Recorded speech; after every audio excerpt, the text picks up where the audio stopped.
Function की बात कर रहे हैं अपन। तो आप देखो स्क्रीन की तरफ प्रोग्राम समझाने की कोशिश कर रहा हूँ। जैसे मुझे यूजर से एक नाम इनपुट करवाना है। मैंने डेटा टाइप लिया है इंटीजर नेम और सी आउट एंटर नेम। इससे यूजर से नाम इनपुट हो जाएगा और सी इन से प्रवेश हो जाएगा, सी आउट से फिर हम आउटपुट ले लेंगे। तो मैं इसको देखो रन करके एक बार देखता हूँ। तो आप देख रहे हो यूजर से नाम इनपुट मांगा जा रहा है। तो यूजर ने नाम इनपुट करवा दिया, मान लीजिए RAM राम। लेकिन अब आप इसका आउटपुट देखिए क्या आ रहा है, 7697, जो कि रॉन्ग है। क्यों रॉन्ग है? क्योंकि हमने यहाँ पे जो डेटा टाइप है वो इंटीजर ले रखा है, जबकि नेम जो है एक कैरेक्टर वैल्यू होती है। तो मुझे यहाँ पर जो है नेम को कैरेक्टर डेटा टाइप लेना पड़ेगा। तो मैंने यहाँ पे लिख दिया कैरेक्टर।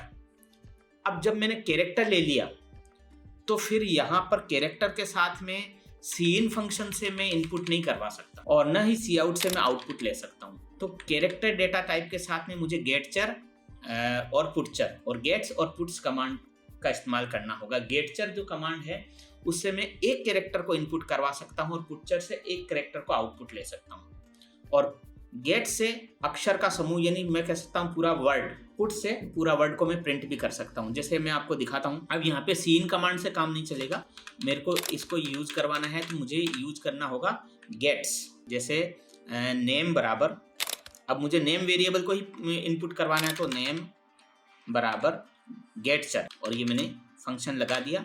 अब इसका आउटपुट लेने के लिए सी आउट कमांड का यूज नहीं होगा, किसका होगा, पुटचर का होगा। जैसे PUTCHAR पुटचर, और मैं किसका आउटपुट ले रहा हूँ, नेम वेरिएबल का मैं आउटपुट ले रहा हूँ। अब मैं यहाँ पे इसको रन करके देखता हूँ। फिलहाल 0 एरर आ रही है और मैं इसको रन करवाता हूँ।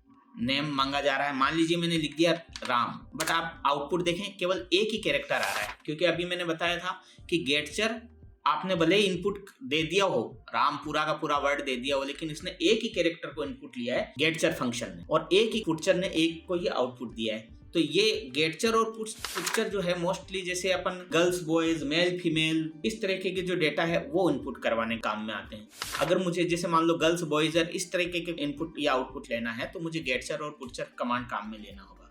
लेकिन मुझे पूरा का पूरा नाम इनपुट करवाना है तब मुझे गेट्स और पुट्स कमांड को काम में लेना होगा। जैसे मान लीजिए यहाँ पे मैं गेटचर नहीं लिख करके गेट्स से इनपुट करवाता हूँ, और किस में इनपुट करवाना है, मुझे नेम वेरिएबल के अंदर इनपुट करवाना है, ठीक है। और इसी का मुझे आउटपुट लेना, तो मैं यहाँ पे लिख दूंगा पुट्स, ठीक है। और मैंने यहाँ पे नेम वेरिएबल ले लिए। अब देखिएगा आप, इसमें 4 एरर आ गई। अब ये एरर आने का कारण मैं आपको बता देता हूँ।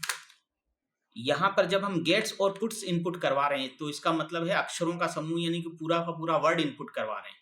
तो हम कितने कैरेक्टर इनपुट करवाना चाह रहे हैं, क्योंकि गेट से तो केवल एक ही होना है और पुट से एक ही आउटपुट, पुटचर से एक ही आउटपुट आना है।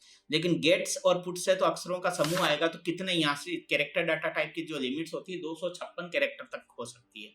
तो हमें कितने वर्ड इनपुट करवाना है, तो हमें थोड़ा कॉमन सेंस काम में लेना है कि मान लीजिए हम किसी का नेम इनपुट करवा रहे हैं तो 20-25 ये कितने कैरेक्टर का हो सकता है।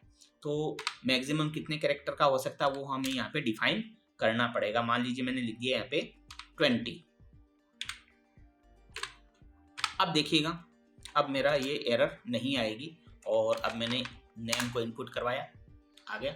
20 कैरेक्टर से बड़ा नाम नहीं ले पाएगा। जितने कैरेक्टर आपको यहाँ पे इनपुट करवाना है वो आप करवा सकते हैं। एक मोस्टली बात, अब तक जो हमने प्रोग्राम बनाए थे उसमें मैंने ये stdio.h फाइल को यूज़ में नहीं लिया। तो इसका क्या इफेक्ट पड़ता है हम डिलीट करके देख लेते हैं। इस प्रोग्राम के अंदर मैंने stdio.h फाइल भी लिया है, उसका रीज़न बता देता हूँ। ये देखिए 2 एरर आ रही है। क्या बता रहा है कि gets function should have a prototype और puts function should have a prototype. तो मैं आपको बता दूं, गेट्स, पुट्स, गेटचर और पुटचर ये चारों फंक्शन stdio.h लाइब्रेरी के अंदर होते हैं। तो अगर हम गेट्स, पुट्स और गेटचर और पुटचर फंक्शन को इनपुट करवाना चाहते हैं या उनका आउटपुट लेना चाहते हैं तो हमें stdio.h लाइब्रेरी फाइल डिफाइन करना पड़ेगा। तो अब आप समझ चुके होंगे कि गेटचर, पुटचर, गेट्स और पुट्स ये चारों कमांड कैरेक्टर को इनपुट करवाने के लिए काम में लिए जाते हैं। सिंगल कैरेक्टर को इनपुट या आउटपुट चाहिए आपको तो गेटचर और पुटचर कमांड काम में लेना है। गेटचर से इनपुट होगा, पुटचर से आउटपुट निकलेगा। और अगर आपको पूरा का पूरा वर्ड या अक्षरों का समूह 1 लाइन, 2 लाइन ये इनपुट करवानी है तो आपको गेट्स और पुट्स कमांड काम में लेने होंगे। तो गेटसर पुटसर गर्ल्स बॉयज या इस तरीके के डेटा के लिए आप काम में ले सकते हैं। तो मैं यहाँ पे जैसे ही अब hash include stdio dot h header file मैंने डिफाइन की, अब देखिए अब कोई एरर नहीं दिखाएगा और अब आप अपना डेटा इनपुट ले सकते हैं। 20 कैरेक्टर तक ले सकते हैं, आपको ज़्यादा चाहिए तो 256 कैरेक्टर तक आप इसमें इनपुट ले सकते हैं। ठीक है, ये गेट्स गेटचर पुट्स और पुटचर कमांड समझ में आ गए आपकी? ओके।